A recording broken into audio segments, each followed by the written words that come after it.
Akira was an exploited worker who wanted to give up on everything because he was a complete failure with women. But when the undead start taking over the streets, he realizes he finally has an excuse to quit his shitty job and go after the hot girl he always dreamed of winning over in the apocalypse. Before all the shit started, Akira was super excited on his first day at the new company. When the boss shows him where he'll be sitting, the poor guy accidentally bumps into the office goddess. He completely froze when he saw Saori's beautiful face. She was super nice to him, offering help whenever he needed it. And at that exact moment, an arrow pierced through Akira's chest. Hours later, he's at a restaurant with his work crew getting drunk, and guess who shows up? Saori. He gets all nervous wanting to make a good impression because she's exactly his type. But then comes the bizarre part. When the party ends, instead of everyone heading home, the guys simply get up and go back to the office. Akira is in complete shock when he realizes the crew is going to work all night. The poor guy spends entire days without leaving the office until he finally manages to crawl home to sleep, understanding he's fallen into a company that literally sucks the soul out of its employees. In the first year in that corporate hell, he discovers that sleeping at the office is practically mandatory. Vacation is a mythological concept, and his salary always arrives with a small delay of weeks. When the second year arrives, Akira is literally praying for a meteor to fall on the building. But right then, Saori appears walking toward him with a lunchbox. The only reason he doesn't completely lose it is this girl he's hopelessly in love with. The problem is that Akira also discovered that every single day, the boss calls Saori into his office for some very suspicious overtime. By the third year, exhaustion completely destroys what was left of him, and Akira plunges headfirst into deep depression. Every night before passing out, he begs the universe not to wake up the next day. But one random morning, while dragging himself to another day of torture, he comes face to face with a collection notice stuck on his door. He goes downstairs to sort it out with the building manager and keeps knocking on the guy's door forever, but no answer. Since the door is ajar, Akira peeks in and sees some dude literally chewing on another person. The guy lunges at him in one jump, and Akira runs away desperate. But when he reaches the hallway, there's a whole crowd of people-hungry folks running after him. That's when it clicks. They're real zombies. At that moment, an epiphany illuminates Akira's mind. He doesn't need to show up at that cursed company anymore. Suddenly, his world explodes in a rainbow of vibrant colors. Feeling free for the first time in years, he jumps from the balcony and runs away from the zombies with the biggest smile on his face. He finally remembers what it's like to be alive, realizing that the zombie apocalypse just gave him his first day off ever. Completely pumped up, he starts planning everything he's going to do on this forced end-of-the-world vacation, and suddenly remembers Saori. Is she okay? He doesn't even care if she's already taken or whatever, he just really wants to see her again. So he heads to her apartment, completely determined to finally come clean, even with the building full of undead wanting to take a bite out of him. When he finally reaches the door, that classic nervousness hits and he doesn't know what to say. He rings the doorbell. Nothing. Opens the door slowly and sees a pair of men's shoes at the entrance. Suddenly, his boss appears in just his underwear. As a zombie, Akira takes the opportunity to finally say everything he always wanted to, that he's quitting because that job is complete garbage. With a strength he didn't even know he had, Akira throws the boss out the window, finally getting rid of him. Still trying to process what he just did, Saori appears in front of him. Akira's heart breaks into 1,000 pieces when he realizes she also turned into a zombie after hooking up with that disgusting boss. Crying hard, he confesses all the love he always felt for her, but can't bring himself to hurt her, so he simply runs away, leaving behind the woman of his life. That same night, Akira takes refuge in an empty convenience store. He grabs a cold drink and is amazed by the incredible flavor. He finally gets it. He'll never have to face that hellish office again, but he could also die at any moment or turn into a zombie. Right there in the store, he grabs a notebook and starts writing a list. 100 things he wants to do before kicking the bucket or becoming undead. A few days later, Akira has a nightmare where a coworker keeps screaming at him to finish the pending tasks already. In the dream, he works so frantically that blood even starts gushing from his hands and the coworker's head. Suddenly, Akira wakes up startled and realizes it was just a horrible dream. But then comes the best part. He remembers he'll never have to work again because of the zombie apocalypse. This gets him so pumped that he decides to do something revolutionary, clean his filthy room that hasn't seen a broom in years. While tidying up everything, Akira realizes he hasn't felt this excited in an absurd amount of time, and seeing the clean room brings an inexplicable peace. Then he grabs a beer and downs it, happy as can be to enjoy something tasty while killing the job. While drinking, he turns on the TV to watch the news and discovers that all of Tokyo is on fire because of the zombie invasion. He even thinks a bit about the future, but decides to leave worries for later, preferring to relax and down a few more beers. When he goes to the fridge to get another one, he gets a shock. He's out of beer. With no option, he needs to make a rescue mission to the store. He peeks out the window and sees the damage outside. Meanwhile, in the building next door, a couple is in total panic trying to figure out what to do. The guy tries to calm the girl down, but she's so desperate she makes him nervous too. He goes out to the balcony to breathe and almost has a fit when he sees Akira climbing down the wall next to him. Akira introduces himself and explains he needs to go down through their balcony because his building's staircase is packed with zombies. The guy offers to let him in, but Akira politely refuses, saying he has an important mission. get to the convenience store. The couple is stunned, but then asks him to bring some supplies since he's going out anyway. Akira agrees easily and heads to the store on a bicycle, noticing that the number of zombies has increased like crazy since yesterday. He knows if he gets surrounded, it could be the end, but whatever, he just wants that beer. When he arrives at the store, he's all happy humming a song, but inside there's a surprise, a super hot survivor girl. He gets all awkward, remembering he was singing like a crazy person seconds ago. He tries to make conversation explaining why he's there, but she doesn't even respond. Before leaving, he offers to exchange contacts, but she gives him a flat no, saying he clearly doesn't know how to assess risks. After all, he's running after beer instead of grabbing essential supplies, like a complete irresponsible idiot. Before Akira can respond with anything, a horde of zombies invades the store. He automatically tries to protect the girl, but she throws him to the ground just as a truck crashes through the store, running over all the zombies and saving them both. The girl leaves on a bike without saying much, and Akira is stunned at having met someone so badass and beautiful at the same time. When he leaves the store, the zombies start running after him. The bike was destroyed by the truck and he has no idea how to get back home, but he sees an abandoned scooter on the street. Excited, he thinks it's an upgrade that will help him escape the zombies, but then realizes he can get something even better. He finds a Harley with the keys still in the ignition. Grinning from ear to ear, Akira mounts the motorcycle and speeds back home, almost dying several times on the way. Finally, Akira arrives at the apartment. He climbs up to the neighbor's balcony, reflecting on how intense the day was. But when he goes to deliver the supplies to the couple from before, he discovers the place was attacked, and both are dead. At midnight, Akira drinks the beer he got while watching the news. He realizes life is too short, and he needs to do more things before he dies. He opens the notebook with the list of 100 wishes and starts writing. Climb a mountain, meet his idol Johnny Sins.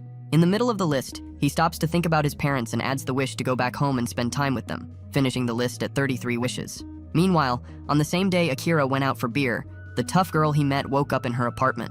She starts the day on the treadmill, exercising and drinking protein. While running, she hears the news confirming the zombie apocalypse. Determined, the girl creates her own list of 100 items, but hers are strict survival rules, like the ones from Zombieland.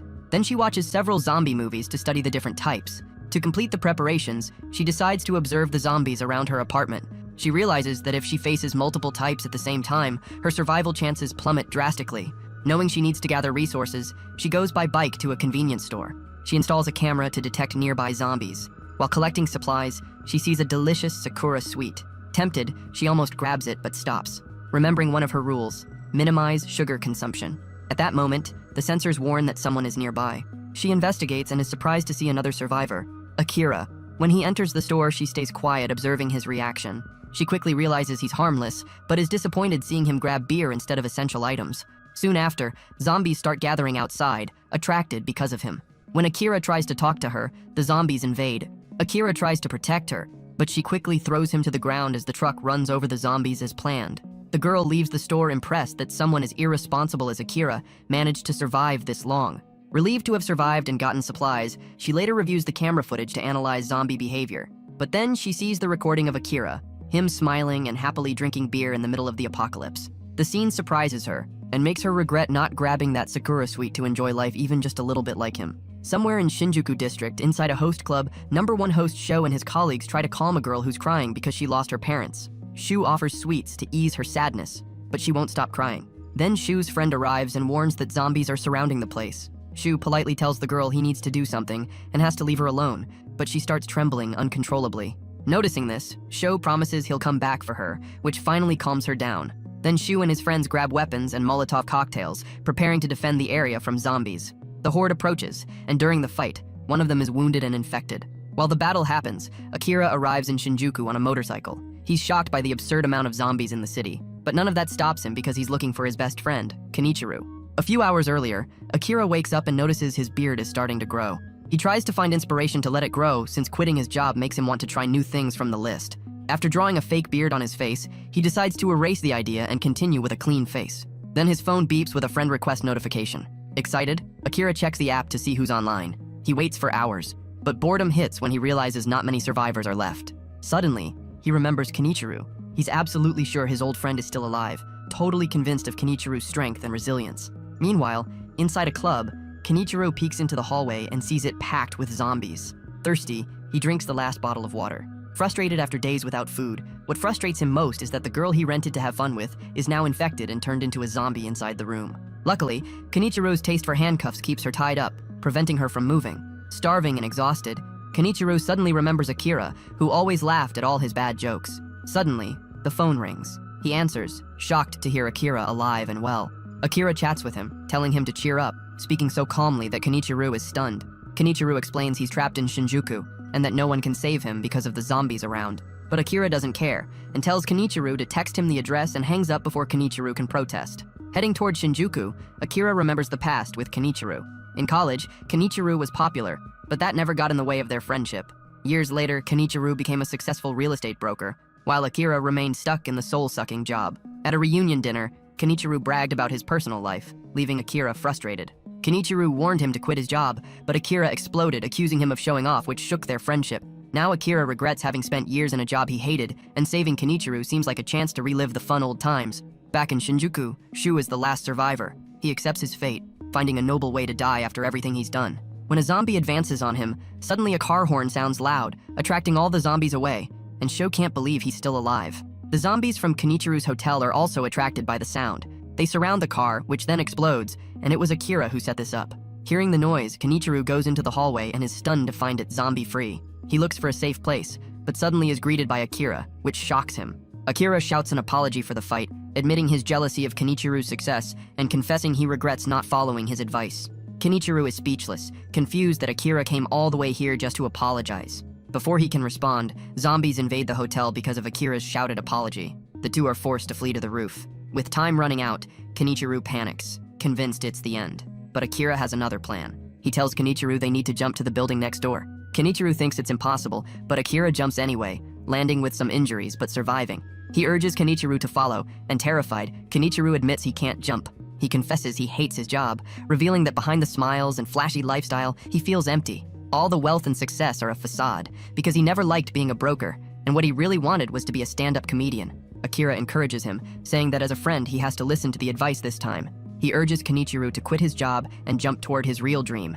Kenichiro finally understands. Taking a few steps back, he runs and jumps while the zombies almost grab him. The wind tears his clothes, leaving him embarrassingly exposed, and Akira bursts out laughing at the scene.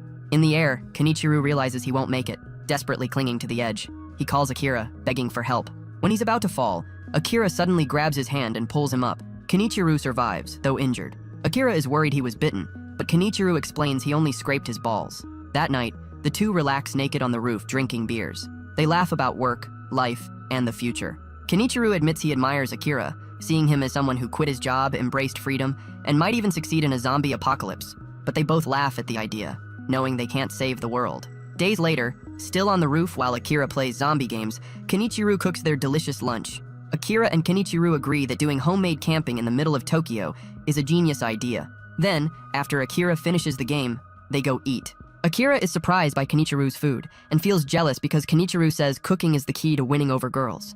Akira swears to Kenichiro he'll get a girl to prove him wrong. And despite the zombie apocalypse, Kenichiro still wishes him good luck. After lunch, Akira goes back to playing more games. While Kenichiro reads Akira's list of 100 wishes, Kenichiro feels that Akira's mind is still stuck at work when he wrote the list because the things he wrote are too surreal. So Kenichiro writes a bunch of his own wishes because Akira hasn't written 100 yet. Akira tries to stop him, but Kenichiro reminds him that if Akira hadn't saved him, he could have died in a random love hotel in Shinjuku. Hearing this, Akira lets Kenichiro write on the list. Then Akira writes that he wants a mega television, so they decide to go look for one. On the way, Akira asks Kenichiro why he wants to be a stand-up comedian. Kenichiro explains that even though he's far from becoming one, it's always been his dream since childhood. Akira then wonders what his own childhood dream was, and is confused if working in an office could count as one. Akira stops the motorcycle when they reach a dead end facing a path full of fire. Even though the TV store is within reach, suddenly a fuel truck starts creating chaos, sending cars flying. Akira and Kenichiro are cornered, and Kenichiro starts screaming for Akira to do something, knowing the truck will explode when it reaches them. Akira weighs the risks, then remembers the tough girl and has an idea. As the truck comes toward them, Akira goes up a ramp, swerving at the right time. He then goes into the underground mall to protect himself from the explosion caused by the truck's gas tank. Kenichiro can't believe Akira thought of something like that. But when they arrive inside the underground mall, they find themselves surrounded by zombies. They see a store nearby, so they abandon the motorcycle and run inside, quickly closing the gate to block the zombies. Kenichiro panics and can't believe how Akira remains calm, still thinking about televisions at such a critical moment. When they finally catch their breath, a group of girls suddenly appears. The girls shine flashlights on them and sigh in relief, realizing Akira and Kenichiro aren't infected.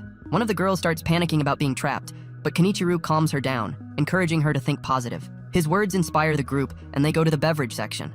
Everyone grabs drinks and snacks to clear their heads. Akira and Kenichiro exchange a look, realizing they just completed the list item about dining and drinking wine. Soon the girls introduce themselves as Reika, Maki, and Yukari, who are all flight attendants. Akira and Kenichiro are impressed with their luck, since the list item is precisely to dine and drink wine with flight attendants. Akira tries to talk to Yukari, asking if she has a boyfriend. However, Yukari doesn't like him asking something like that in such a terrible situation. Embarrassed, Akira turns to Kenichiro asking for help, but to his surprise, Kenichiro is already flirting with Maki. And unlike Akira, Kenichiro's chat is actually working with Maki.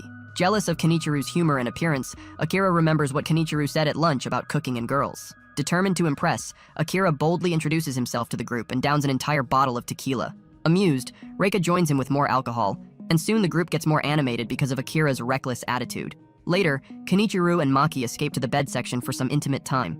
Meanwhile, Akira stumbles to the bathroom to throw up. While he's feeling sick at the sink, Yukari comes in to help him. Akira is surprised by Yukari's kindness and starts thinking she might have feelings for him. She admits she's worried about him for drinking so much, but then reveals she already has a boyfriend she wants to see again soon. Akira is disappointed but grateful for the brief moment he could dream. Meanwhile, Reika drinks heavily and starts complaining about her problems. The guy in the group, already bitten by a zombie, gets worse. He crawls toward Reika while she's too drunk to notice. Suddenly, he attacks her and she screams. Kenichiro, hearing, wants to go help, but drunk Maki clings to him, asking for another round. He insists and drags her along only to discover Reika has already turned into a zombie. Horrified, he sees Reika attack and devour Maki. Kenichiro blames himself for letting someone die, but is more alarmed when he realizes the bitten man has disappeared. Meanwhile, Akira and Yukari sit together on the stairway, talking about her work as a flight attendant. Akira relates by opening up about his office job, saying working was always just a borrowed dream. Yukari admits she didn't enjoy her job either. But after Akira asks what her real dream was, she starts reflecting positively about it. Suddenly, the bitten man attacks them and bites Yukari. Akira pushes him down the stairs, but Yukari tells Akira to leave her behind. Akira refuses, unable to abandon her right after they connected. Yukari explains why she rubbed his back, because when she was a child, a flight attendant did the same to calm her during a flight. From that moment, she was inspired to become one, realizing it had been her dream all along. Akira cries while she says her last words. The bitten man returns and attacks again, but Yukari sacrifices herself to hold him back. Akira flees sobbing until he finds Kenichiro. Relieved, Akira discovers Kenichiro found a mega television. They realize they need to get out fast because everyone inside is now infected. They run outside, finding the streets clear of zombies, and run back home with their prize. That night, while Kenichiro makes dinner, he talks about how traumatized he feels after losing the flight attendants. Meanwhile, Akira reflects on Kenichiro and Yukari's words about childhood dreams. With new determination, Akira writes a new item on the wish list. Remember, childhood dream. When Akira was little, he once saved a friend's dog from some guys. He calls himself Akira, the superhero of justice who's not afraid of anything.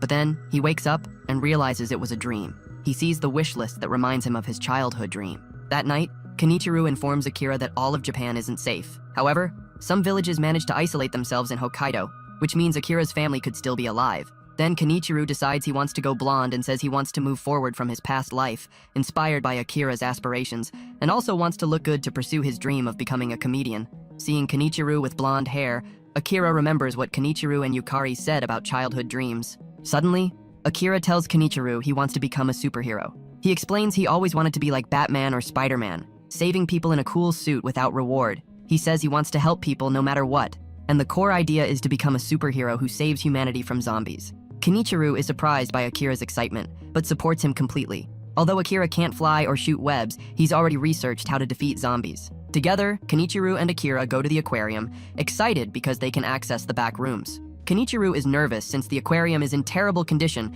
and could collapse any day. Exploring, Akira finds what he needs, a special spandex suit, and he spray paints it, transforming it into a superhero costume. Meanwhile, in the city, a group of survivors is trapped inside a bus that ran out of gas. They panic, debating what to do, but the driver suggests waiting for the zombies to leave. Suddenly, a passenger reveals himself as infected and attacks the others. The group is forced to exit the bus only to be surrounded by zombies. A girl manages to break free and runs toward the aquarium. Chased by a horde, she trips, and just when a zombie advances on her, Akira appears and saves her. Akira beams with excitement and asks Kenichiro what he thinks of the costume, but Kenichiro shrugs, not knowing what to say. It turns out the diving suit he got was built strong enough to resist shark bites, making him invulnerable to zombies. More survivors start arriving at the aquarium, and to Akira's shock, the tough girl from before is among them. Determined to impress her, he springs into action. While Kenichiro helps guide survivors inside, Akira faces a zombie, but he struggles when one manages to bite his arm. The suit prevents the bite from piercing his skin, but he still feels the pressure. Soon, more zombies appear and overwhelm him. Akira calls for Kenichiro, but Kenichiro refuses, knowing there's only one suit and trusting that Akira will be fine. Eventually, Akira throws the zombies off a bridge. But when he looks up, he sees the girl looking at him with disgust, not at all impressed that he's doing idiot cosplay in a situation like this. Inside, the survivors rest. The girl Akira saved is relieved and grateful, and Kenichiro praises Akira for being a decent hero. Noticing Akira staring at the girl, he encourages him to talk to her. Akira approaches and reminds the girl they met at the convenience store, and she remembers his dumb face but remains unimpressed. When Akira asks to exchange contacts, she criticizes his reckless actions of playing hero, calling Akira's behavior a sign of low self-esteem and a coping mechanism to cover it up by becoming a hero. Kenichiro tries to defend him, but is intimidated after hearing her logic. Suddenly, a loud noise echoes through the aquarium. Akira and Kenichiro run to investigate, finding water leaking into the hallway. To their horror, a giant great white shark appears, but this one has legs. They warn the others, causing panic.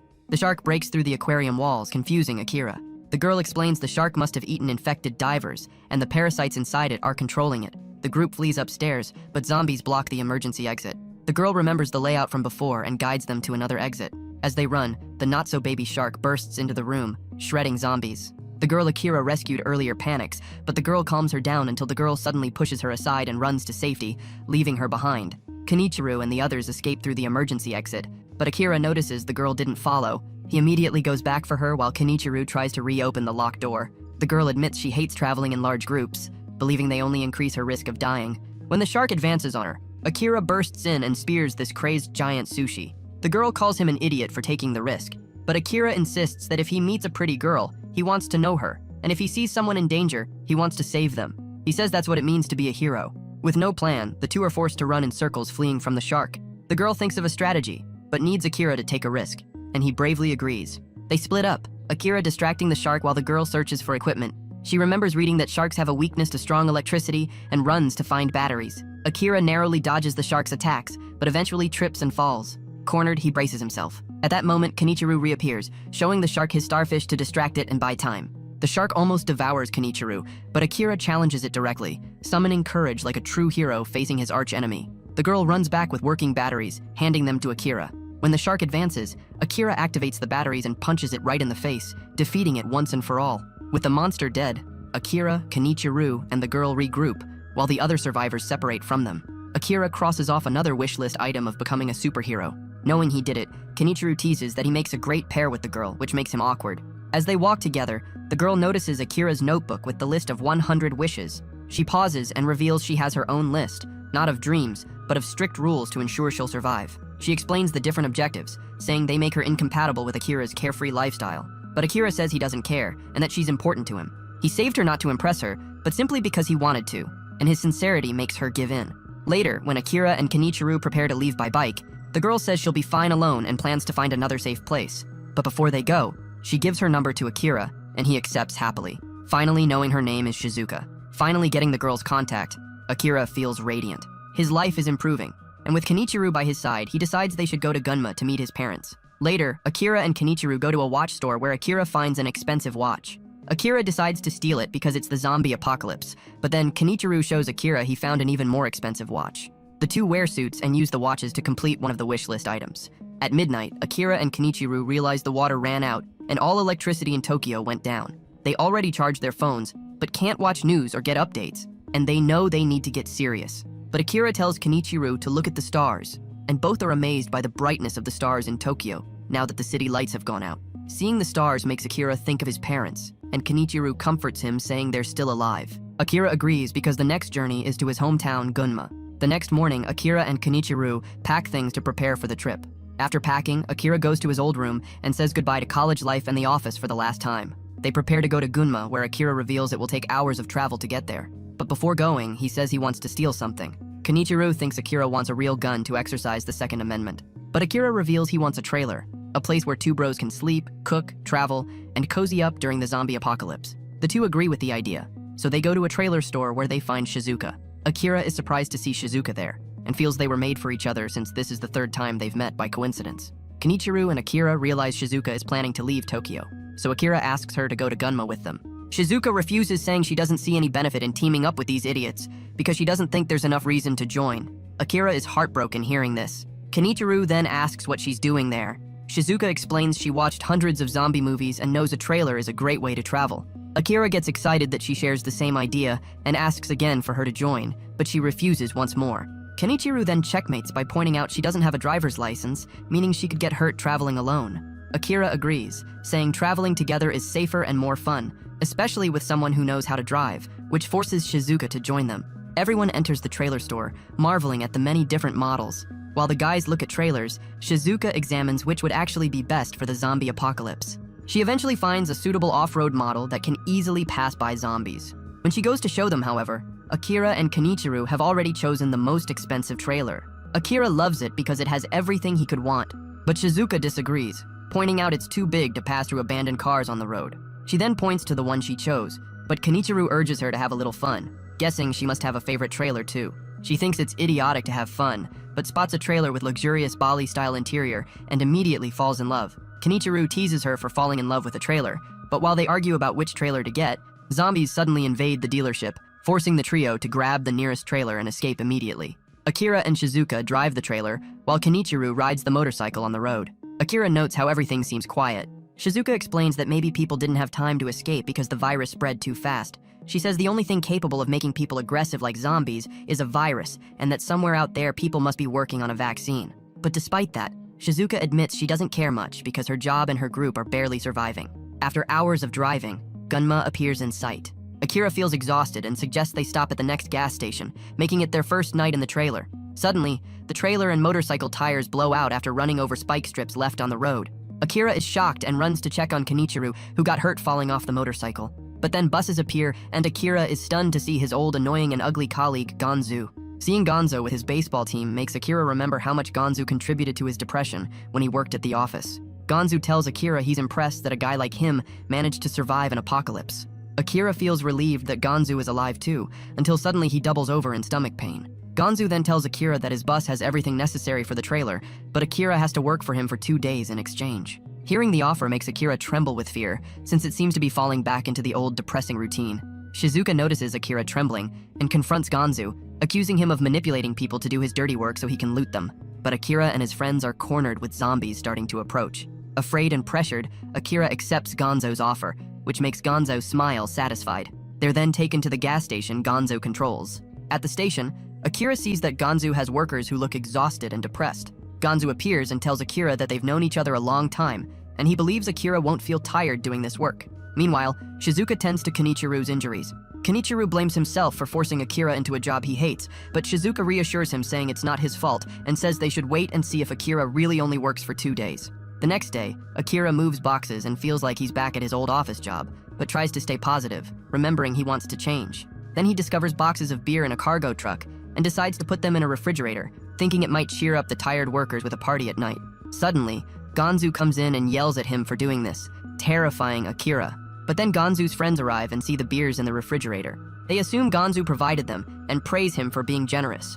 Gonzo pretends to agree and declares they'll have a little party to welcome Akira, which makes Akira furious inside. Later, Akira notices Gonzo is using zombies as workers. Gonzo explains that zombies can be great equipment if handled properly, and then tells Akira that he's also nothing more than equipment just like the zombies as long as he stays quiet and follows orders. Hearing this makes Akira lose himself in the routine, blinded by work again until he starts moving like a zombie.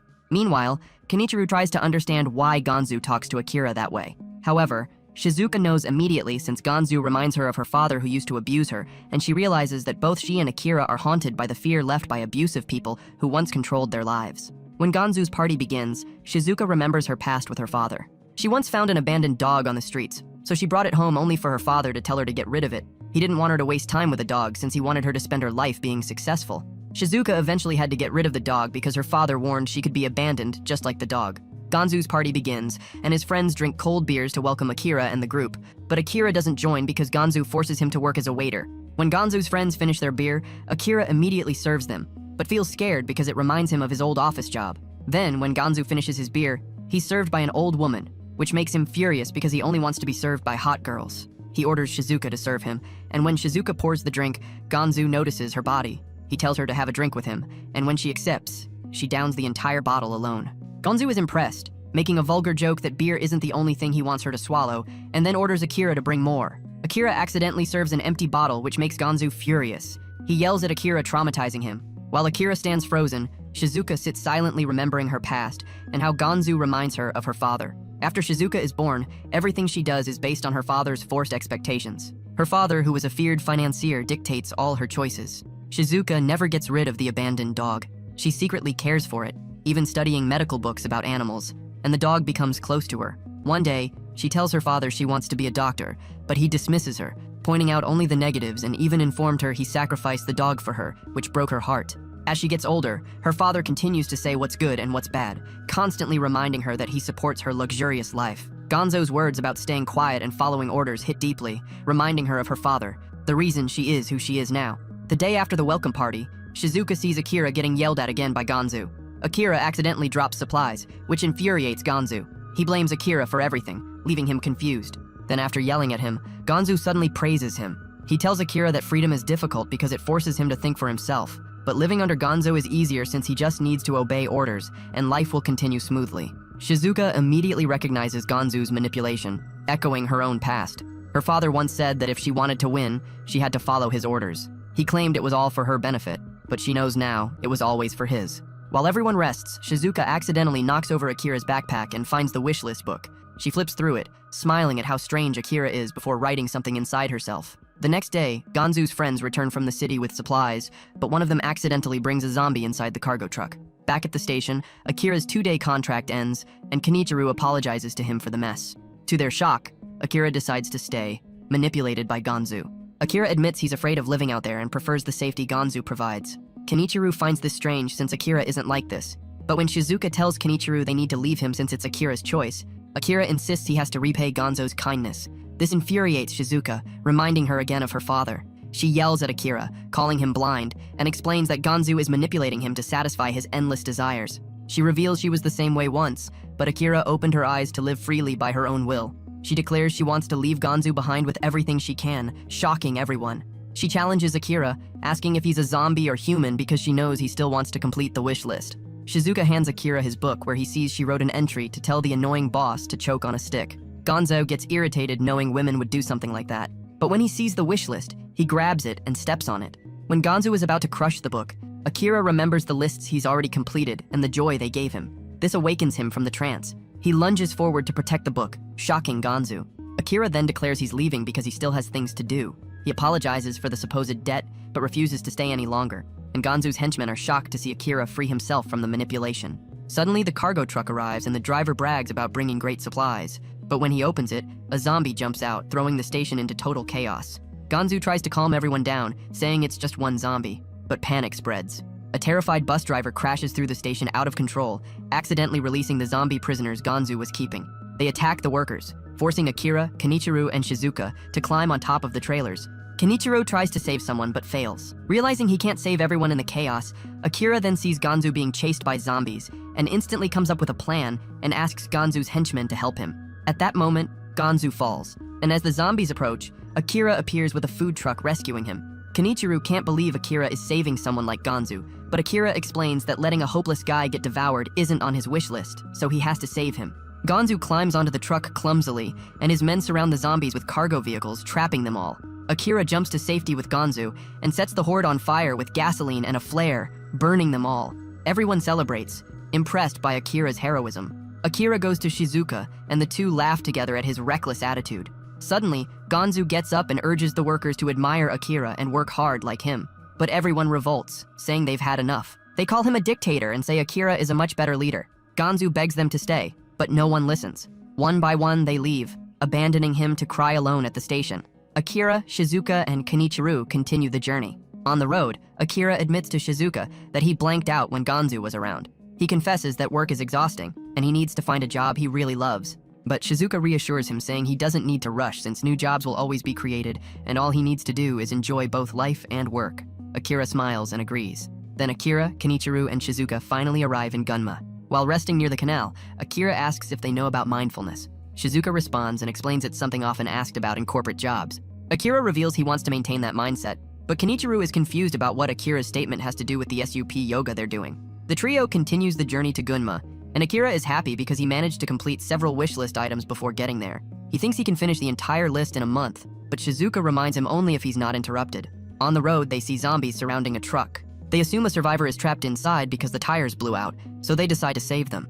Akira gets excited because it means he can use the superhero costume again. When Akira introduces himself to the zombies, the survivor suddenly jumps from the truck and defeats them like something out of Ghost of Tsushima. The survivor wears samurai attire and wields samurai weapons with incredible skill. The trio is impressed. Shizuka even thinks it looks like a drama. After defeating all the zombies, the survivor introduces herself as Beatrix. Kenichiro is surprised to see she's a foreigner, and Beatrix explains she's from Germany and is vacationing in Japan because she loves the culture. Shizuka is impressed that Beatrix even thought of samurai armor. When Akira opens the truck, he's shocked to see it full of fish. Beatrix sees them as good help and asks them to deliver the fish with her in Takasaki. Kenichiro and Shizuka consider it, thinking she wants to deliver the fish to survivors. But Beatrix explains better that since childhood she's been fascinated by Japanese culture. She saved money to travel to Japan. But when she arrived, the zombie apocalypse had already begun. She survives by trusting her passion and wants to deliver the fish in Takasaki because they said the last sushi chef is still alive there. Kenichiro and Shizuka are surprised by her reasoning, but Akira suddenly stands up and agrees to help because it fits one of his list items. On the road to meet the chef, Akira is amazed to see Gunma. Beatrix explains she talked to the sushi chef 3 days ago and hopes the Taisho is still alive. The journey stops when they see an army of zombies blocking the way. Akira and Beatrix prepare to fight but have no plan. Shizuka remembers the map she studied before and creates a strategy. The group traps the zombies in the middle of the road with a truck, and when the zombies are distracted, they throw bottles of alcohol on them. The next step is to set fire, but the matches won't light. More zombies appear, climbing onto the truck and approaching the trailer. Beatrix panics, but Akira says fear is just an excuse not to act, and he refuses to stop the journey. He'd rather become a zombie than abandon the dream of eating sushi in a nice restaurant. His words stir Beatrix, reminding her of her childhood fascination with Japanese culture. She joins Akira fighting and declares she'll never be afraid again. Together, they fight against the zombies invading the trailer. When they're cornered, music suddenly plays loudly from a drone. Beatrix notices it's her Walkman lent by Shizuka. Earlier, Shizuka prepared a plan B of using the drone to attract zombies to a point, then letting Kenichiro burn them with a Molotov cocktail. The plan works, and the zombies are destroyed. That night, they arrive at the last sushi chef's restaurant. Akira, Kenichiro, and Shizuka are amazed by the sushi he prepares, while Beatrix hesitates, but after seeing the others enjoying it, she dips the sushi in soy sauce and eats. Tears stream down her face with the bittersweet taste, making the chef cry too. The chef admits he never took a day off, not for his daughter's wedding or his wife's funeral, but seeing them enjoy his sushi, he realizes they might be his last customers, so he offers unlimited sake in celebration. The next day, Beatrix experiences her first Japanese heatwave. Kenichiro and Shizuka complain about needing a hot water bath, so Akira takes them to a hot spring. The scenery impresses them. After changing clothes, Kenichiro and Akira notice Beatrix wearing a men's kimono still providing fan service, which makes Shizuka jealous. Kenichiro changes the conversation to love, which makes Akira think of Shizuka. He says the place is better when shared with someone you're dating, but Shizuka disagrees, insisting dating is a waste of time and bad investment. She believes time should go to improving skills and getting promotions, and Akira is confused, but lets it go as they head to the baths. Akira and Kenichiro enjoy the men's bath, while Beatrix reveals the women's bath has no water because of a broken pump. The guys act cool, hoping the girls will join them to get some material. Shizuka refuses, calling them disgusting, but Beatrix insists Japanese culture says otherwise. She undresses, impressing the guys, and is ready to join the boys when zombies emerge from the men's bath. The group flees, climbing a cliff to escape, and they cry over losing the hot spring moment. At midnight, Akira wakes up thirsty and hears water. He discovers a natural hot spring in the mountains and jumps in. To his shock, Shizuka is already there. Embarrassed, they stare at each other naked, and Shizuka tries to kick him out, but Akira insists that relaxing in a hot bath is on his wish list. Shizuka reluctantly stays, and they sit apart in the water, embarrassed. Shizuka apologizes for dismissing his view on love, admitting her father's disapproval influenced her words. She opens up about herself, surprising Akira. She smiles, saying she's bad at romance. But if she falls in love, she wants to fall for someone she can be open with like she is now. Both blush heavily, realizing what Shizuka just said, and she quickly tries to explain herself. Just when Akira tries to say something, Kenichiro and Beatrix arrive. Kenichiro teases them about being together, making them even more embarrassed. Then he gets in, not wanting to be the awkward third wheel, and Beatrix also undresses and gets in, completing another wish list item, enjoying time in a hot spring bath. Years ago, before Akira went to Tokyo, he talks with his father about his needs. His father says a man without dreams is worthless compared to a jellyfish, but Akira doesn't listen because his father is just a humble country farmer. Akira and the group continue the journey to Gunma, where Kenichiro prepares a joke to impress Akira's parents.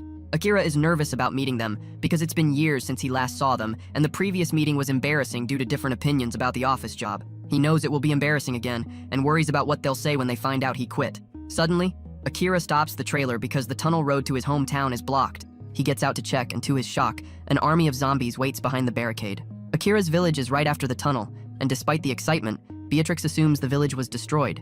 But after Akira looks through the tunnel, he feels no one he knows is there. Shizuka realizes what Akira is feeling and suggests taking the forest route. They enter the forest to reach Akira's village, and Shizuka explains the tunnel is sealed because zombies from the city keep appearing, but she believes the village itself is safe. While Akira talks with her, an old man suddenly appears, chased by a zombified wild boar. The group runs to help him, and Beatrix shoots the boar with her bow, saving the man. The old guy introduces himself as Masaru, a carpenter. He explains zombies are coming from the cities, forcing him to seek safety in the forest. As a carpenter, he chooses the woods because he can easily build a house or treehouse. Masaru proudly shows his treehouse, and Akira instantly falls in love with it since building a treehouse is one of his list goals. Masaru says he's been alone in the forest for a while but doesn't mind since he's not interrupted, and zombies can't reach him because he can always build higher. While showing the treehouse, Akira offers to help him finish it. Shizuka suspects he's only doing it because it's on the wish list, but Masaru accepts the help, and Akira is ecstatic. Masaru teaches Akira and Kenichiro how to build the perfect treehouse. He says they need to understand the forest, and if they're unsure, they should ask the forest. He explains that if they learn to listen to it, they can become aware and hear nature's own voice. Akira is impressed as if the old man were Gandhi, since the lesson seems profound, and he connects it to his own life, realizing something new about the world and himself. As they continue building, Masaru praises Akira's skill, saying he reminds him of his son. When Akira asks about his son, the atmosphere sours. Masaru quietly reveals his son was bitten by his wife, and he was forced to end both of them. The memory makes Masaru lose his balance, but Akira holds him and assures him he still has Akira's support. Together, they finish the treehouse. The group enjoys it for a few hours, but Akira shocks everyone by deciding to leave immediately instead of staying longer. He explains he feels a strong urge to see his parents. Masaru understands and says he'll stay in the forest if they need him. The group says goodbye and continues toward Akira's village. They reach the dangerous gorge, the only remaining path since the tunnel is blocked. As they navigate the dangerous terrain, Akira tells stories about his hometown, and Beatrix comments, "It's an advantage since zombies would have difficulty passing through a path like this." Eventually, they clear the obstacles and see Akira's village in the distance. As they walk closer, Akira's anxiety grows. He worries his parents will be disappointed, but forces himself to stay positive, eager to see them again. When they arrive, the village seems empty, and Akira runs looking for his parents. Fear grips him, but to his surprise, the residents are gathered in a house drinking and celebrating. The moment they see him, someone shouts that Akira is back. Akira looks at his father and expresses gratitude for everything his parents did for him. But his father walks up to him and hits him on the head, scolding him for coming all this way just to say something like that. He warns Akira to think more carefully, reminding him the world is in chaos. Then he invites Akira's friends to stay for a while and goes back to work in the fields. Shizuka is surprised since she didn't expect Akira's father to act like that. At lunch, Akira's mother serves a simple meal, but they don't mind since they're starving. She explains to Shizuka that their village is remote, which helps them survive winters and even the zombie apocalypse. She reveals people from the city tried to take refuge here, but some were infected and attacked others, forcing the residents to barricade the tunnel. However, some survivors were allowed to stay and now live peacefully in the village. Beatrix gets excited and suggests Akira add renovating a house to the wish list. Akira agrees it's a good idea, but reminds himself the real reason for coming is to spend time with family and give back to his parents. After lunch, Akira's friends explore the village, enjoying the nostalgic atmosphere. Meanwhile, Akira tries to help his mother with chores, but she insists on doing them alone, telling him to rest after the long journey. He sits and watches her, feeling grateful and useless at the same time. Soon after, his father calls him to help in the fields. Akira joins him and tries to start a conversation, but his father gives only short answers, and the silence frustrates Akira. When they finish, Akira realizes he's struggling to find a way to give back to his parents. Then he notices his father grimacing in pain as a small cut on his hand bleeds, and Akira feels his father's health is failing. He helps him carry vegetables back to the village and spots a group of people arriving. Among them is a man Akira vaguely recognizes, and his father explains the man came from the city, but Akira is uneasy since they seem to be heading toward the tunnel. That man is Kanta, who once lived in the city, unemployed after corporations refused to hire him. One day, while buying cigarettes, he saw a zombie devouring someone. Terrified, he ran only to discover the entire city was overrun. But instead of despair, Kanta felt liberated. For the first time, he was free. Free to do whatever he wanted. He and others looted convenience stores and formed a group. Together, they created a list of 100 things to do before becoming zombies. But unlike Akira's list, Kanta's group filled theirs with reckless and immoral acts, degenerate and selfish desires born from chaos and bitterness. Days later, Akira tries dreadlocks as part of the list and calls himself Dreadlock Farmer after Sakura fixes his hair. Then they sit together where Sakura reveals she worked in a salon for a decade. Nagisa and Ayumi are also there and reveal they used to be a makeup artist and teacher in Tokyo. Nagisa shows Akira she used to do makeup for a zombie movie Akira watched before, and Nagisa says she should have worked on the sequel, but it was cancelled because the fake zombies turned into real zombies. Since then, Nagisa has been traumatized because she was attacked by real zombies and tells the story of that terrifying moment. She starts crying, but Ayumi calms her down, saying everyone has their own struggles arriving at the village. Each day she lives there, she feels more grateful and wants to continue living in the village because they accepted her immediately. Nagisa is touched and feels calmer. Meanwhile, Shizuka is making rice in the kitchen when Tom suddenly enters and is surprised that a girl like Shizuka can cook rice the traditional way. Tom explains that cooking rice over fire is the best way because it makes the rice tastier. Shizuka learns something new and finds the best way to cook rice in the zombie apocalypse. Suddenly, an old man hugs Shizuka from behind and tries to get handsy with her. Tom immediately drags the man away and explains to Shizuka he's always been like this since his wife died. Then a man enters and asks Tom for some bandages because he cut his hand while hanging something. Shizuka tells how to treat him better and more efficiently, surprising both Tom and the man. Soon, news spreads that Shizuka understands medicine, which makes her famous in the village as a doctor, even though she only learned by reading. Meanwhile, Kenichiro explores the village and finds a septic tank. An old man explains it's for fertilizer for the fields, and that a local myth says if someone jumps inside, they'll become younger. Kenichiro refuses to try and asks who the sad little girl sitting with a dog is. The old man explains the girl came from the city, lost her parents, and the dog is all she has left. Kenichiro goes to talk to her and tries to impress her with juggling skills, and the girl asks if Kenichiro is crazy, but Kenichiro says it's courtesy to greet a girl, whether young or old. Then he says that in Italy, if a girl smiles, you have to compliment her out of courtesy. The girl laughs because she knows Kenichiro isn't from Italy, but realizes he just wanted to make her smile. Kenichiro introduces himself to the girl, who introduces herself as Anju, but Kenichiro decides to call her Angie to feel closer to her. Meanwhile, Beatrix visits the water wheels that produce electricity for the village. She's fascinated by Japanese culture and finds the system ingenious.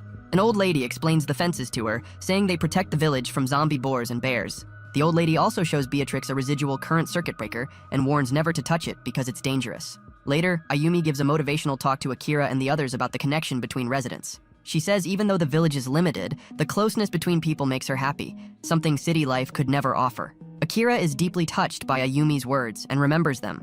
At noon, while Akira works in the fields, Kenichiro appears to encourage him. Then Kanta passes by, and Kenichiro calls him. When Kanta sees Akira, he immediately runs away. Akira doesn't recognize him, but Kenichiro remembers Kanta used to be in their college class before he stopped showing up and became a disgusting recluse. Kanta is furious seeing Akira and Kenichiro because of his bitter past with them. Then a wicked idea forms in his mind, to trick Akira.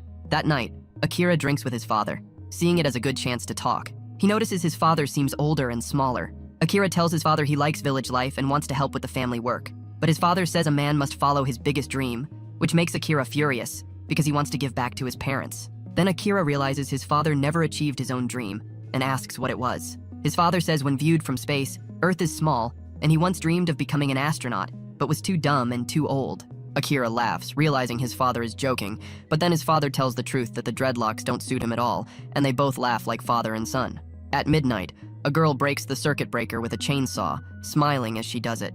At the same time, Kanta and his friends release the zombies in the tunnel, because Kanta's wish list includes destroying society and turning everyone he hates into zombies. While the residents are drinking, Beatrix watches the horses. Kenichiro plays with Anju, and Akira drinks with his father when zombies suddenly attack the village. Hearing the noise, Akira runs to the fields and sees part of the village on fire. His father tells him to save his friends while he goes to protect Akira's mother. Shizuka sees zombies approaching, but the hunting team manages to take down several before retreating because there are too many. Kanta laughs maniacally, controlling the horde and completing more items from his twisted list, like shooting with a real gun. Shizuka can't believe the village is burning and could be destroyed. Kenichiro carries Anju while zombies chase them, but Beatrix arrives, cutting down zombies with her katana to save them. Kenichiro, Beatrix, Shizuka, and Akira regroup, and Shizuka says they need to save the residents. Kenichiro suggests escaping through the fence, but it's high voltage. Beatrix insists it only shocks animals, but when Kenichiro tests it, he gets shocked.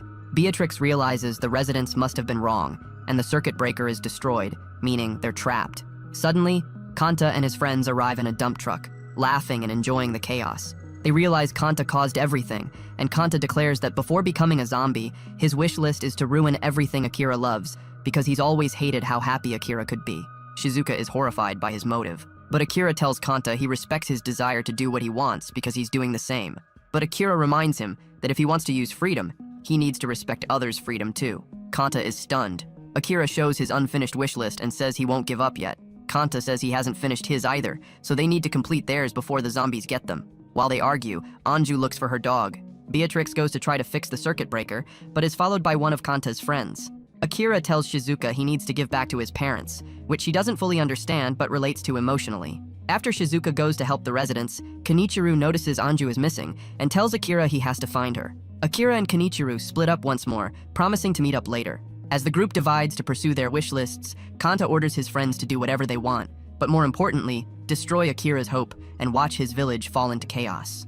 While Kanta controls the zombie horde, Akira fights through the swarm, determined to save his parents and give back to them. Akira's parents are trapped inside a house with Nagisa and Ayumi, where his father almost faints from being sick. Meanwhile, Anju runs frantically through the village looking for her dog. She finally finds him, getting frisky with a chicken. But before she can react, Kenichiro appears and covers her mouth with his hand, warning that zombies are nearby. He whispers they need to be cautious. Anju starts crying, saying the dog is the only thing she has left. Kenichiro lifts her onto a nearby roof so the zombies can't reach them. Suddenly, Shigenobu appears and tells Kenichiro how miserable his life has been. Consumed by resentment, Shigenobu tries to push Kenichiro into the horde, but Kenichiro manages to hold on and fights back. Meanwhile, Beatrix reaches the water wheel, trying to stop it to save the village's power system, but Tuko appears and attacks her, bragging she once won a fencing championship. Tuko breaks Beatrix's katana, but Beatrix quickly draws a backup blade, and their fierce duel begins. Elsewhere, Shizuka tries to convince Sho and the other elders to flee with her, but they refuse, saying they're too old to move fast. They tell her to leave them and save herself, but seeing the zombies surrounding the area, Shizuka decides to lure them away, acting without calculation for the first time. Inside the barricaded house, Akira's parents and the others remain trapped as the zombies close in. Suddenly, Akira bursts in, taking down several zombies. As he fights, he shouts everything he always wanted to do for his parents. His father, hearing the words, is moved to tears. When Akira is about to be overwhelmed, his father pulls him inside and says if he really wants to give back, he must take care of his mother before going out to sacrifice himself. Shigenobu's past flashes through his mind. He once had a married life he found suffocating. While his neighbor got promoted, he felt stuck and constantly compared by his wife. Every night he escaped to bars and internet cafes, blaming his wife for all misfortunes. Naoki, on the other hand, once worked at a fancy restaurant, but his laziness made everyone despise him. Shizuka escapes from the zombies and hides in a field, but the new ditty Naoki appears, and singing is one of his wishlist goals. Horrified, Shizuka runs, but Naoki stops and curses his bad luck again for ruining the moment. Meanwhile, the original ditty, Hikoemon, wakes up, feeling his wife's spirit guiding him. Beatrix and Tuko continue the intense fight. Tuko is impressed by Beatrix's skill, but grows impatient and turns on the chainsaw, attracting zombies closer. Beatrix calls her evil, but Tuko, trembling with rage, starts talking about her miserable past, and the more she remembers, the more violent her strikes become. Elsewhere, Kenichiro still fights with Shigenobu. As Shigenobu talks about his wife, Kenichiro interrupts him, telling the truth that he's the problem, since he's nothing but a deadbeat husband who never appreciated his wife. Shigenobu loses it and pushes Kenichiro, but Kenichiro drags him along. Zombies approach and Shigenobu panics. Thinking fast, Kenichiro dives into the septic tank to hide while Shigenobu, terrified, runs toward the fence and gets electrocuted. Cornered again, Shizuka prepares to be attacked until Hikoemon rallies the old residents to save her, shouting they've survived harder things than zombies. Shizuka distracts Naoki by talking about changing luck, which infuriates him. He points a gun at her, but Hikoemon arrives in time and shoots the gun from Naoki's hand.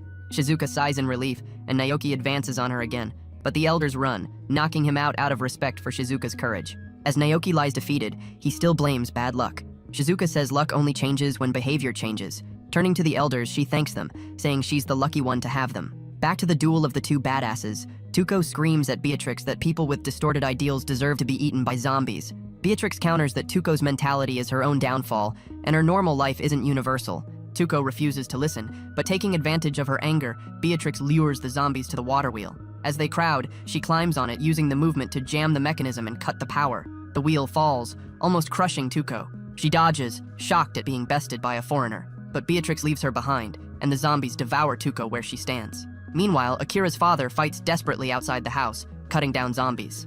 Akira tries to open the door to help, but his father yells for him to keep it closed or everyone will die. Akira watches helplessly as his father battles the undead. When only 3 remain, his father suddenly clutches his chest, his heart failing. He collapses, realizing his time has come, ready to die, protecting his family. At that moment, Kanta drives a dump truck, running over the zombies and saving Akira's father, but his intentions are dark. He smiles maliciously and tells Akira he wants to see him become a zombie. Holding Akira's father hostage, Kanta forces Akira into an impossible choice between saving his father or saving everyone. When Kanta was little, he had many friends and spent every summer day at pool parties.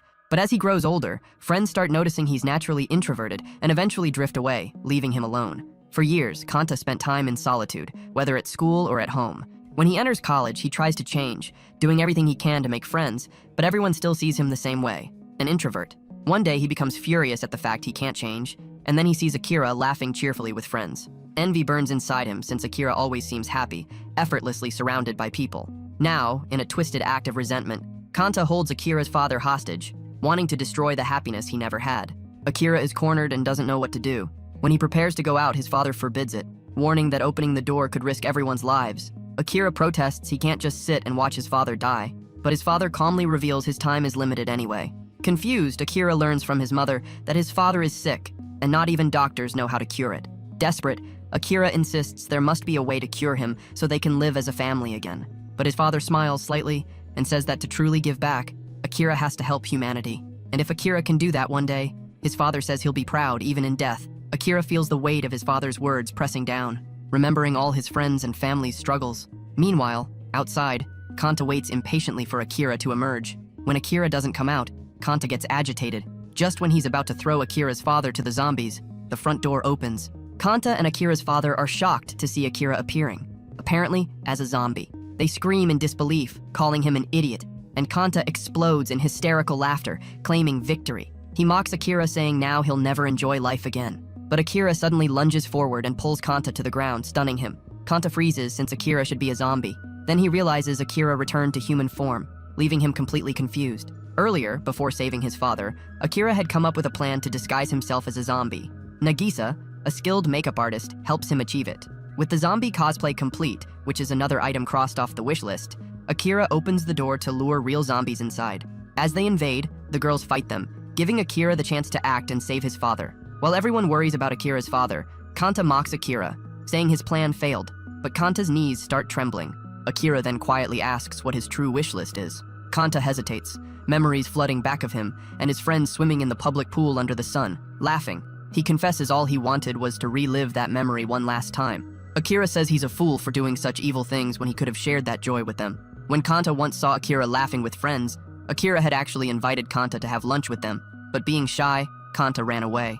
They looked at him strangely, everyone except Akira, who didn't judge him. Suddenly in the present, Kanta is bitten by a zombie. Furious, he crushes the creature, but the infection spreads. He starts crying as the virus penetrates his mind. But before transforming completely, Akira hugs him and says if he becomes a zombie, he wants to swim together with him in a pool as 2 buddies. Kanta blushes, embarrassed, and runs away, forcing Akira to let him go. Kanta runs through nature chased by zombies until he reaches a river. There he sees the same public pool from childhood.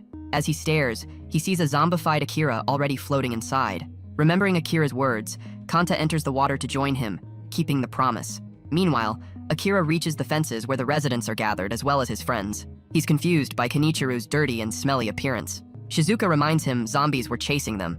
Everyone panics, not knowing how to escape the fence. Suddenly, Beatrix arrives riding a massive water wheel. She can't stop it, crashing through the fence and opening a way for everyone to flee. Akira leads the group toward a suspension bridge, only to discover the bridge is gone.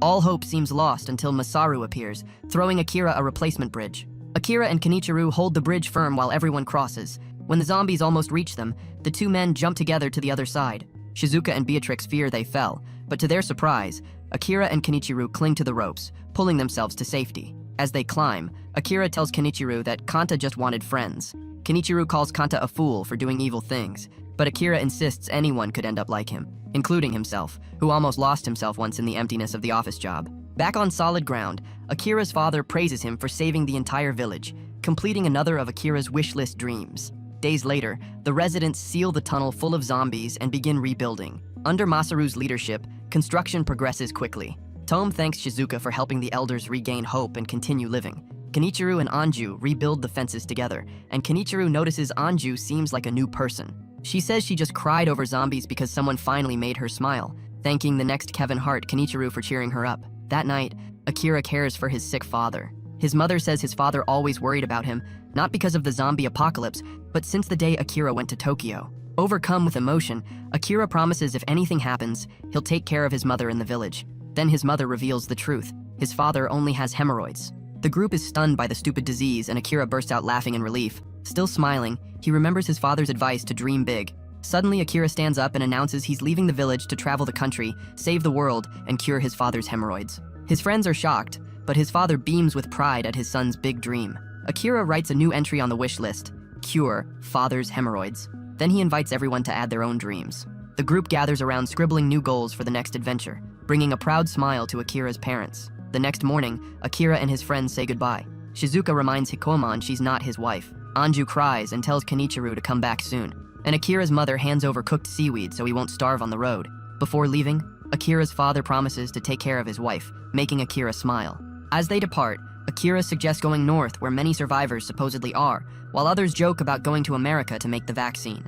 Days pass as they fight zombies and meet other survivors. Instead of immediately searching for the cure, they take time to sightsee, laugh, and enjoy the journey. And that's it for today, folks. Comment down below Zombie Girlfriend if you watched until the end. Subscribe so you don't miss the next one. Thanks for watching, and see you